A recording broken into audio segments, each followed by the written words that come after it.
Well, good morning, everybody. Welcome to another day. And today on Revival from the Bible, I want to mention this guy, Martin Lloyd-Jones.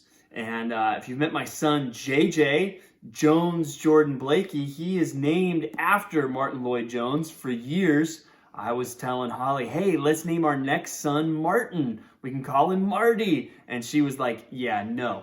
And finally, she came up with the idea, well, what if we named him Jones? And there we go. Now we've got Jones Jordan Blakey. But the reason I'm bringing him up today is one of his most famous quotes is, faith is a refusal to panic. And I want to talk to you about that today on Revival from the Bible.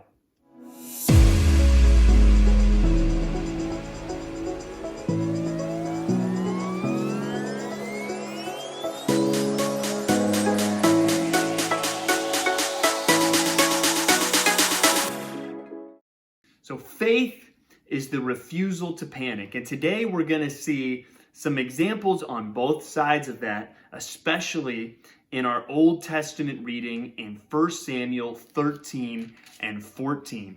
We're going to read about King Saul and his son Jonathan.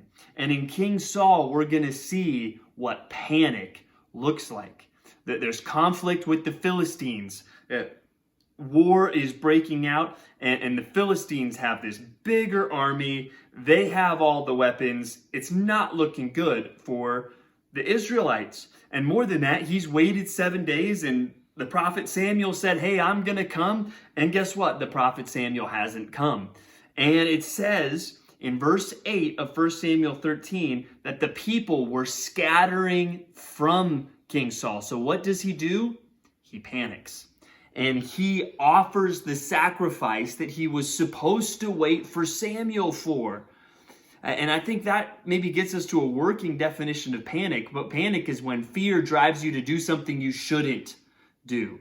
And it drove Saul to do something that he shouldn't have done. And that's why we see, hey, the kingdom's going to be taken away from him. And it says in verse 14, it's going to be given to a man after God's own heart. That's where that line comes from about King David. So Saul, he was driven to do something that he should not have done because he was afraid. On the other hand, we see Jonathan in chapter 14, where him and his armor bearer, I like to call him his caddy, Jonathan and his caddy go take on the Philistines. And they go to this place, you can see it in the land of Israel today, where there's kind of this valley and there's these steep cliffs on either side. And it appears that Jonathan and his caddy, they climb up to the top and they take on these Philistines. And look at what Jonathan says in chapter 14, verse 6.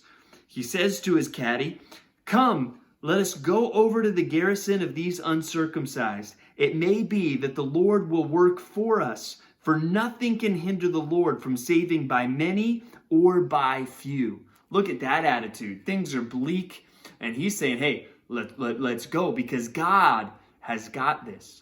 You know, maybe you've heard people talk about things in our current situation like facts over fear when it comes to the coronavirus situation. Well, for the Christian, in this situation or in any situation, Christians choose faith over fear. And we do not panic.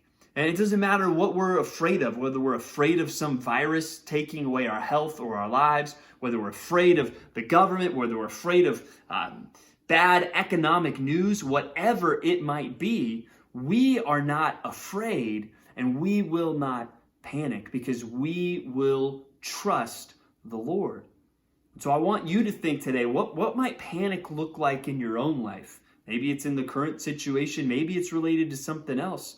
I would hope that even all of our fears and our thoughts aren't just focused on ourselves, but we even start thinking about, hey, as we serve the Lord, as we seek to honor Him, as we seek to make disciples, there's going to be tough situations that come up. And in those situations, we are not going to panic.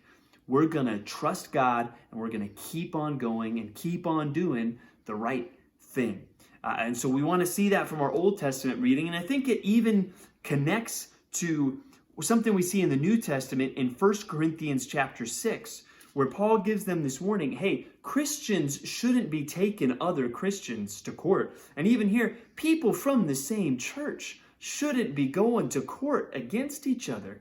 And he's kind of giving the idea, what kind of witness is that? That you guys can't figure out that Christians, who, he reminds us, someday will judge the earth when Christ comes back, that we can't even figure it out for ourselves, that we've got to go to unchristians, non-Christians, and have them figure it out for us. How messed up is that? And at one point, he even says, hey, it'd be better for you, in verse 7, 1 Corinthians 6:7, it'd be better for you to just suffer wrong.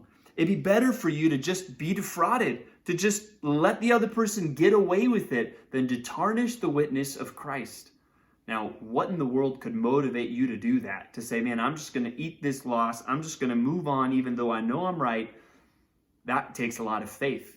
And fear, panic would be, no, I got to protect myself. I got to go make this right. I'm going to drag this into court and go on and do all these things.